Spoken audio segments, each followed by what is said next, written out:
आप सब लोग वेट किया, थोड़ा लेट हो गया, इसलिए माफी चाहता हूँ प्रभु से। प्रभु की स्तुति हो। वैसे हम लोग सभी लोगोस इंटरनेशनल इस बैनर तले आज एकत्रित हुए हैं कि क्रिसमस सारे संसार भर में लोग मना रहे हैं, तो हम भी उस उपलक्ष्य में प्रभु के संग इस परिवार के प्रांगण में एकत्रित हुए हैं। अपने सभी को इधर एकत्रित होने में प्रभु ने सहायता की, इसलिए प्रभु का धन्यवाद हो। प्रभु का भजन गाते हुए प्रभु की महिमा किया। जितने भी भजन हम गाए हैं उसमें बहुत से प्रभु के इस संसार में आने को लेकर, प्रभु ने किया हुआ कार्यों को लेकर हमने गवाही दी है या प्रभु की स्तुति की है। बहुत से समाचार उन भजनों को जानते हैं। दुनिया में बहुत से ऐसे लोग हैं आज तक भी प्रभु यीशु मसीह कौन है, उनका जन्म इस संसार में किस लिए हुआ है, ये नहीं जानते। हम क्रिसमस मनाने का मकसद यही है, जीवित परमेश्वर का पुत्र इस संसार में प्रकट हुआ, उनके द्वारा इस संसार के हरेक जन उद्धार पाए, उनके द्वारा जो पापमय जीवन में से उनको उद्धार मिल जाए, मुक्ति मिल जाए, इसका समाचार हम सभी को देना है, यही हमारा कर्तव्य जो प्रभु को जानते हैं। मैं आशा करता हूँ आप लोग इधर जितने भी बैठे हैं प्रभु को व्यक्तिगत रूप से जानते होंगे, अपने जीवन में अंगीकार किए होंगे, उनके वचन के अनुसार जीवन बिता रहे होंगे। और जैसे हम एकत्रित हुए हैं प्रभु के वचन में से, प्रभु का जन्मदिन मनाते हुए हम वचन में से सीखेंगे। मैं आशा करता हूँ इस समुद्र के परिधि में जितने भी लोग अपने को सुन रहे हैं, जो आज तक प्रभु यीशु मसीह के बारे में नहीं जाने, वो सुनेंगे कि एक सच्चा जीवित परमेश्वर, जिंदा परमेश्वर है, उनका पुत्र इस संसार में आया, जिन पर विश्वास करने से अपने पापमय जीवन में से उद्धार पा सकते हैं, परमेश्वर से एक रिश्ता दोबारा बना सकते हैं, ऐसा प्रभु के वचन में से सीख सकते हैं। जीसस यीशु मसीह परमेश्वर का पुत्र है और वो इस संसार में इसलिए आया है, जो मानव जाति परमेश्वर के संपर्क में से अलग हुए हैं, उनको दोबारा प्रभु से जोड़ने के लिए प्रभु यीशु मसीह संसार में आए हैं। उन पर जितने भी विश्वास करेंगे उनका उद्धार होगा, ऐसा हम भजन में से पढ़ते हैं। परमेश्वर एक दयालु परमेश्वर है, हम हरेक से प्रेम करने वाला परमेश्वर है। तो परमेश्वर ने मनुष्य को बनाकर संसार में रखा और उनसे हमेशा संपर्क में रहा। हम वचन में से पढ़ते हैं, जैसे उत्पत्ति की किताब से जब हम पढ़ते हैं इसके बारे में हम जानते हैं। लेकिन वो मनुष्य जो है परमेश्वर की आज्ञाओं का उल्लंघन करके प्रभु से अलग हो गया, प्रभु की महिमा से वंचित हो गया, ऐसा भी हम भजन में से पढ़ते हैं। तो उसमें से छुटकारा दिलाने के लिए प्रभु ने एक योजना बनाया, वो है अपना एक लौता पुत्र प्रभु यीशु मसीह को इस संसार में भेजा, उनके द्वारा हम हरेक का उद्धार हो जाए। आइए हम इसके लिए वचन में से आयत पढ़ेंगे। प्रभु यीशु मसीह का जन्म होने से बहुत साल पहले भविष्यवक्ताओं के द्वारा प्रभु यीशु मसीह का जन्म के बारे में भविष्यवाणी हुई है। यशायाह नबी के बारे में जब हम भविष्यवक्ता के बारे में पढ़ते समय हम बाइबल में से ये जानने को मिलते हैं, उन्होंने प्रभु यीशु मसीह का जन्म कैसे होंगे इसके विषय में बताए हुए। यशायाह नबी की किताब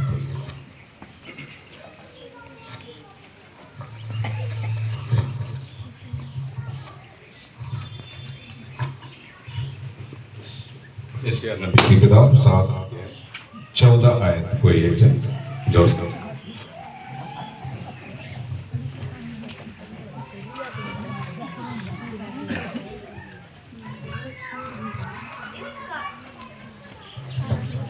यशायाह की किताब 7-14। इस कारण प्रभु आप ही तुमको एक चिन्ह देगा, सुनो एक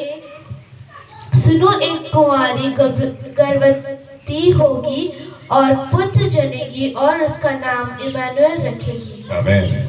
इस कारण प्रभु आप ही तुमको एक चिन्ह देगा, सुनो, एक कुमारी गर्भवती होकर और पुत्र जनेगी और उसका नाम इमानुएल रखेगी। हम जानते हैं इमानुएल का मतलब गॉड विद अस, प्रभु हमारे साथ। यशायाह नबी ने, भविष्यवक्ता ने ये भविष्यवाणी किया है कि यीशु मसीह का जन्म कैसे हो। एक कुंवारी गर्भवती होगी और उसे एक पुत्र जनेगी जिनका नाम इमानुएल रखा जाएगा। तो एक कुंवारी से गर्भवती होगी। हम जानते हैं सांसारिक तौर पर जब हम इस बात को सोचेंगे ये पॉसिबल नहीं, ऐसा संभव हो ही नहीं सकता। लेकिन परमेश्वर के लिए ऐसा कोई कार्य नहीं है जो असंभव। प्रभु सब कुछ कर सकता है। तो इस भविष्यवाणी को जब हम सुसमाचार पढ़ेंगे, मत्ती रचित सुसमाचार जब हम पढ़ेंगे, उधर इस बात को पूरा होता हुआ हम देखेंगे। आगे उस चीज को पढ़ेंगे। ये हमने अभी पढ़ा है वचन जिसमें यशायाह भविष्यवक्ता ये भविष्यवाणी की है बहुत साल पहले ही कि प्रभु का आगमन इस संसार में कैसे उनका जन्म होगा उसके बारे में बताया है। देखो एक और आयत हम पढ़ेंगे। मीका भविष्यवक्ता के द्वारा बताया भविष्यवाणी की गई है उनका जन्म किस स्थान में होंगे। मीका की पुस्तक उसका 5 अध्याय 2 आयत कोई तो दीजिएगा।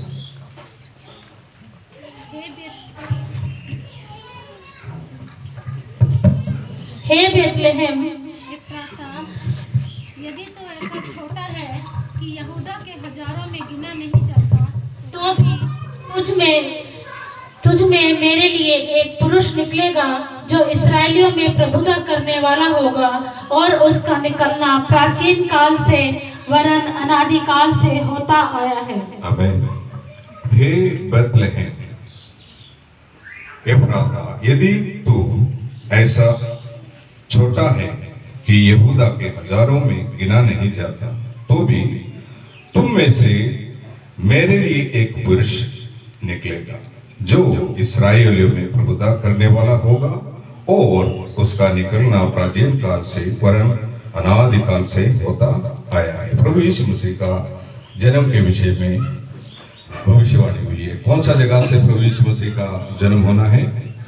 बेथलेहम से। ये भी हम जब सुसमाचार में पढ़ते हैं इस बात को भी पूरा होता हुआ हम देखते हैं। वचन में से हमें ये सीखने को मिलते हैं। आइए हम चलते हैं मत्ती रचित सुसमाचार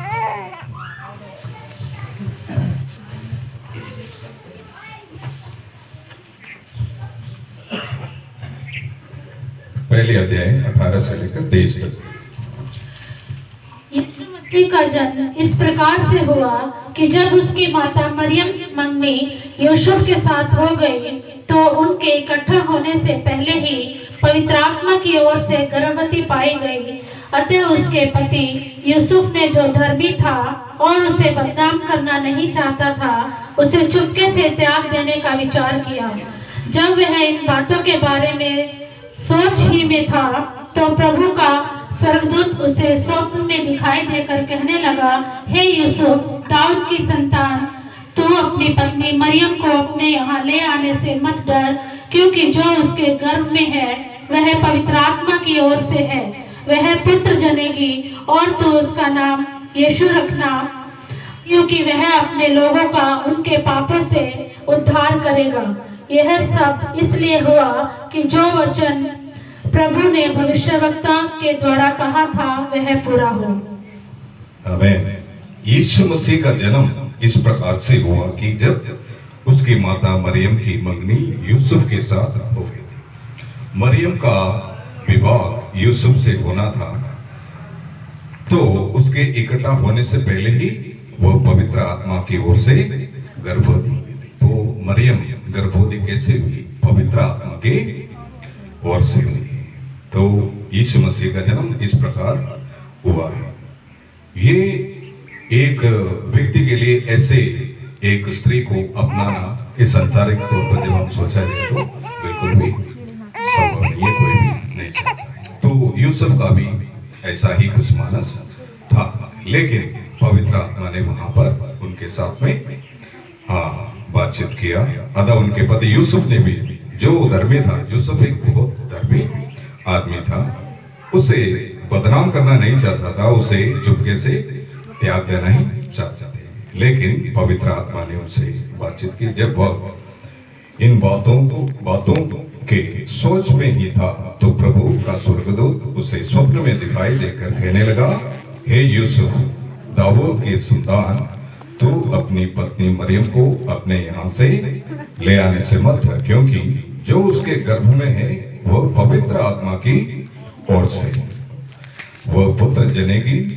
प्रभु का स्वर्गदूत उसे स्वप्न में दिखाई देकर कहने लगा, हे यूसुफ, दाऊद के संतान, तू अपनी पत्नी मरियम को अपने यहाँ से ले आने से मत डर, क्योंकि जो उसके गर्भ में है वह पवित्र आत्मा की ओर से वह पुत्र जनेगी और तो उसका नाम ईश्वर।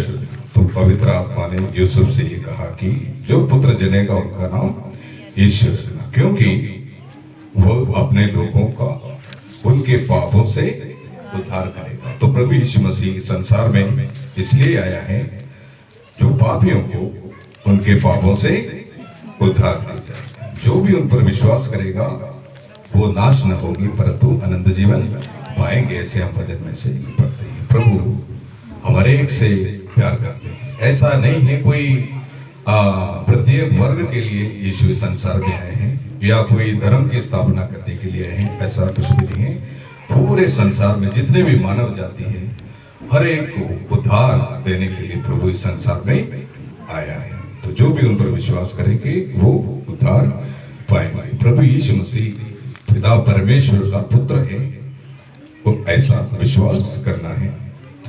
यह सब इसलिए हुआ कि जो वचन प्रभु ने भविष्यवक्ता के द्वारा कहा। जब हमने अभी यशायाह नबी के भविष्यवक्ता के द्वारा की गई भविष्यवाणी को हमने पढ़ा है यशायाह नबी की पुस्तक में से कि एक पुत्र जनेगी, उसका नाम इमानुएल रखना। तो एक कुंवारी गर्भवती होकर एक पुत्र जनेगी। इस प्रकार मीका के पुस्तक में से भी हमने पढ़ा, उनके द्वारा की गई भविष्यवाणी है कि उनका जन्म किस स्थान से होगा, बेथलेहम से हुआ है। ऐसा भी हमने पढ़ा है। तो ये बात यहाँ पर पूरी होती हुई हम देख रहे हैं। देखो, एक कुंवारी गर्भवती होगी और एक पुत्र जनेगी और उसका नाम इमानुएल रखा जाए, जिसका अर्थ है परमेश्वर हमारे साथ। तो उनका नाम ईश्वर रखना, ऐसा यूसुफ से पवित्र आत्मा ने कहा। तो पवित्र आत्मा की ओर से मिली गई इस बात से यूसुफ ने भी मरियम को अपनाया। इस प्रकार वचन में से हम सीखते हैं। इसके बारे में और दूसरा सुसमाचार जो लूका रचित सुसमाचार है, उसमें भी हम इस चीज को पढ़ने को मिलते हैं। उसका पहली आयत 26 से लेकर 38 तक पढ़ लीजिएगा। लूका रचित सुसमाचार पहली अध्याय 26 से लेकर 6वें महीने में परमेश्वर की ओर से जिब्राइल स्वर्गदूत के नासरत नगर में एक कुंवारी के पास भेजा गया, जिसकी मंगनी यूसुफ नामक दाऊद के घराने के एक पुरुष से हुई थी। उस कुंवारी का नाम मरियम था। स्वर्गदूत उसके पास भीतर आकर कहा, आनंद और जय तेरी हो, जिस पर ईश्वर का अनुग्रह हुआ है, प्रभु तेरे साथ है। वह उस वचन से बहुत घबरा गई और सोचने लगी कि यह किस प्रकार का अभिवादन है।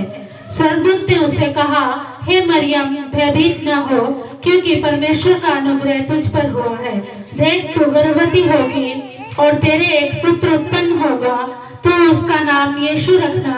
वह महान होगा और परम प्रधान का पुत्र कहलाएगा, और प्रभु परमेश्वर उसके पिता दाऊद का सिंहासन उसको देगा, और वह याकूब के घराने पर सदा राज्य करेगा और उसके राज्य का अंत न होगा।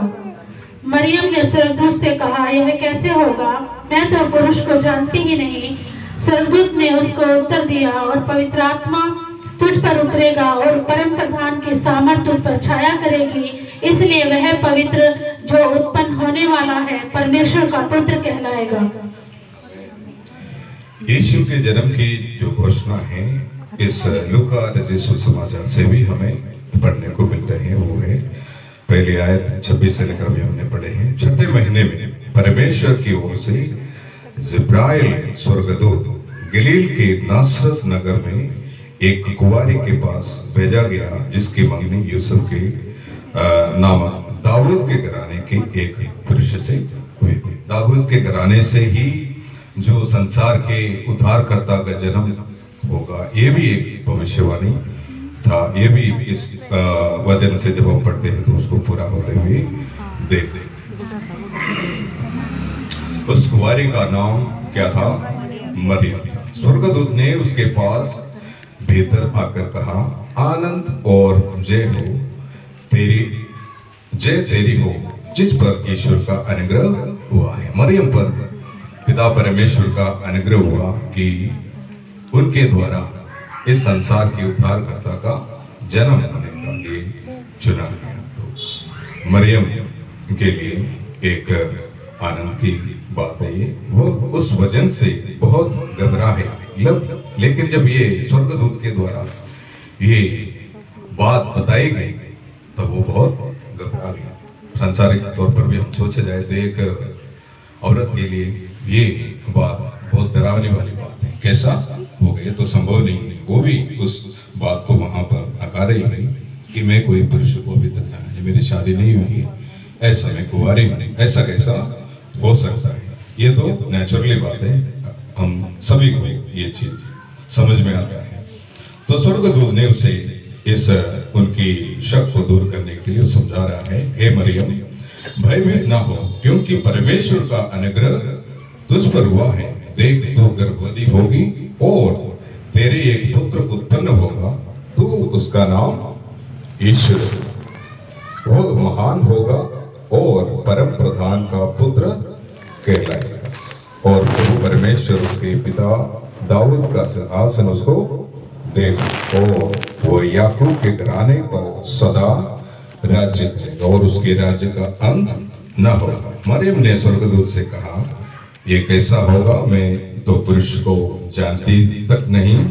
स्वर्गदूत ने उसको उत्तर दिया, पवित्र आत्मा तुझ पर इस प्रकार प्रभु के वचन में से प्रभु यीशु मसीह का जन्म कैसे होंगे, किसके द्वारा होंगे, ये प्रभु का वचन बहुत स्पष्ट रूप से हमें सिखाता है। और लूका रचित सुसमाचार उसके दूसरे अध्याय में जब हम देखेंगे यीशु का जन्म कैसे हुआ है, जन्म के बारे में विस्तार से बताया जा रहा है। तो कुछ आयतों को पढ़ेंगे। पहली आयत पढ़ लीजिएगा,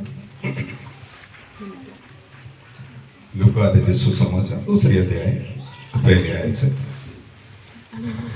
उन दिनों में औगस्तुस कैसर की ओर से आज्ञा निकली कि सारे जगत के लोगों के नाम लिखे जाएं। यह पहली नाम लिखाई उस समय हुई जब क्विरियुस सीरिया का हाकिम था।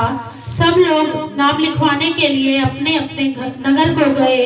अतः यूसुफ भी इसलिए कि वह दाऊद के घराने और वंश का था, गलील के नासरत नगर से यहूदिया में दाऊद के नगर बेतलेहम को गया कि अपनी मंगेतर मरियम के साथ जो गर्भवती थी नाम लिखवाए। उनके वहां रहते हुए उसके जनने के दिन पूरे हुए और वह अपना पहलौठा पुत्र जनी और उसे कपड़े में लपेटकर चरनी में रखा, क्योंकि उनके लिए सराय में जगह न थी। उन दिनों में अगस्तुस कैसर की ओर से आज्ञा निकली कि सारे जगत के लोगों को नाम लिखे जाए। जनगणना लेने का अवसर आ गया तो इधर उधर रहने वाले सभी लोग एकत्रित होना है और उनका नाम लिखना है। ये पहले नाम लिखाई उस समय हुई जब क्विरियुस सीरिया का हाकिम था। जब सब लोग नाम लिखवाने के लिए अपने अपने नगर को गए, अदा यूसुफ भी इसलिए कि वह दाऊद के घराने की और वंश का था। गलील के नसरत नगर से यहूदिया में दाऊद के नगर बेतलेहम गया। तो यहाँ से भी हमें समझ में आता है कि प्रभु यीशु मसीह का जन्म कहाँ पर हुआ है? बेतलेहम में हुआ है। कि अपनी मंगेतर मरियम के साथ जो गर्भवती थी नाम लिखवाए उनके वहां रहते हुए उसके जन्ने के दिन पूरे हुए। कहां पर रहते हुए? बेथलेहम में रहते हुए। और वह अपना पहलौठा पुत्र जनी और उसे कपड़े में लपेटकर चरने में रखा, क्योंकि उनके लिए सराय में जगह न मिली। तो प्रभु यीशु मसीह का जन्म किस साल में हुआ है, कैसे परिस्थिति में हुआ है, ये भी वचन में से हमें समझने को मिलता है। संसार का उद्धारकर्ता, राजाओं का राजा, उनका जन्म एक गौशाला में चरने में हुआ है। उनको ऐसे जगह में उनके जन्म हुआ है। आगे जब हम पढ़ते हैं, स्वर्गदूतों के द्वारा चरवाहों को इस सुसमाचार सुनाया जाता है। उसकी 10 आयत को पढ़ लीजिए।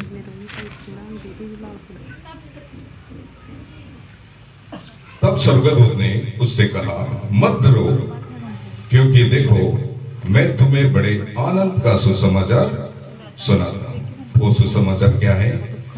जो सब लोगों के लिए होगा, सिर्फ चरवाहों के लिए नहीं है, संसार के सभी मानव जाति के लिए सुसमाचार है।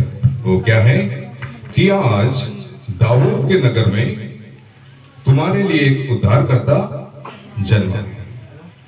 ओ ये मसीह प्रभु है, और इसका तुम्हारे लिए ये पता है कि तुम इस बालक को कपड़े में लिपटा हुआ और चरने में पड़ा पाएगा। इस उद्धारकर्ता को कहां पाओगे, कैसे पाओगे, इसके बारे में भी उनको बताया गया। स्वर्गदूतों के द्वारा ये सुसमाचार सुनाया गया। वो एक बालक को कपड़े में लिपटा हुआ और चरने में पड़ा हुआ।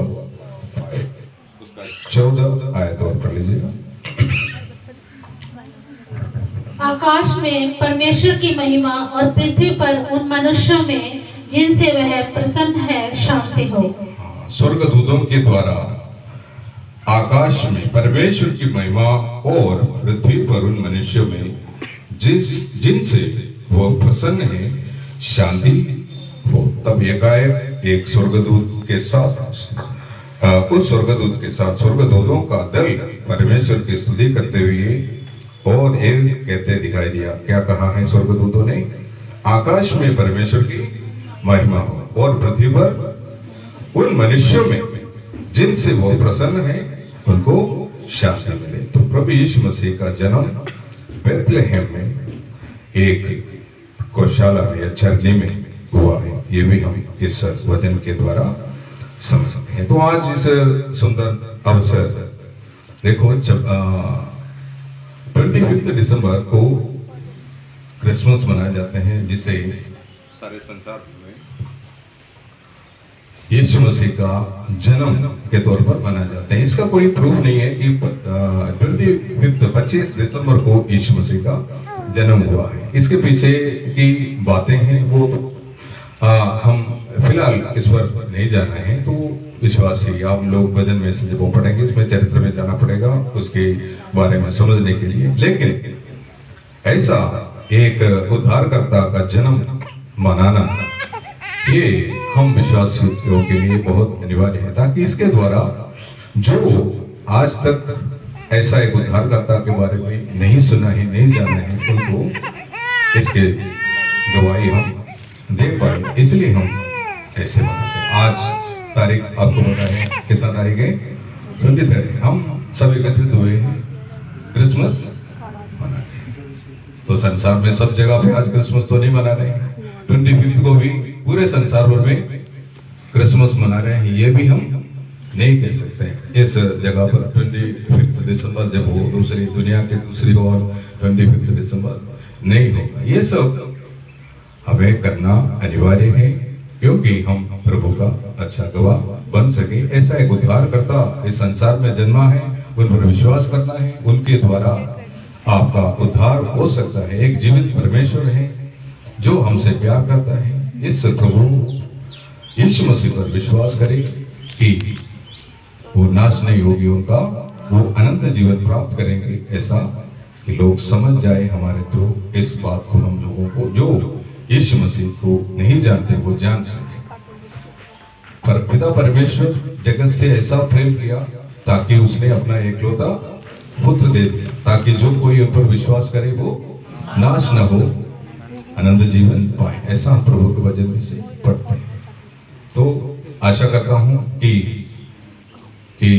आने वाले दिनों में जो भी हमारे द्वारा इस सुसमाचार सुनाए जाएंगे, जो भी प्रभु यीशु मसीह को अपना हृदय में स्थान नहीं दिया है या उनके हृदय में जन्मा नहीं है, हमारे एक के द्वारा प्रभु यीशु मसीह एक एक व्यक्ति के हृदय में जन्मे और हर दिन क्रिसमस मनाया जाएगा। नहीं, प्रेज़ द लॉर्ड। प्रभु ने एक ऐसा अवसर हमें दिया कि आप सब लोगों को देख सकें और इस सुंदर क्रिसमस को हम सब मिलकर मनाएं। प्रभु ने इस अवसर दिया। खासतौर पर मैं परमेश्वर का दास पास्टर दिनेश जी की और उनके धर्मपत्नी सिस्टर को भी मैं धन्यवाद देता हूं कि मुझे एक ऐसा अवसर दिया कि आप लोगों के बीच में आ सके और प्रभु के वचन में से कुछ देर बता पाए। प्रभु यीशु मसीह को मैं आशा करता हूँ, प्रार्थना भी करता हूँ, इन आप में से अगर कोई इस यीशु मसीह को अभी तक नहीं जाना है अपने व्यक्तिगत रूप में, कि आप लोग प्रभु यीशु मसीह पर विश्वास करें, अपने उद्धारकर्ता के रूप में अपने जीवन में ग्रहण करें और उनके वचन के अनुसार जीवन बिताएं, ताकि आप भी प्रभु के दूसरे आगमन पर उनके साथ अनंत काल की जो जीवन हमें प्रवेश किया गया उसमें प्रवेश कर सके। प्रभु के नाम की स्तुति हो। आमीन।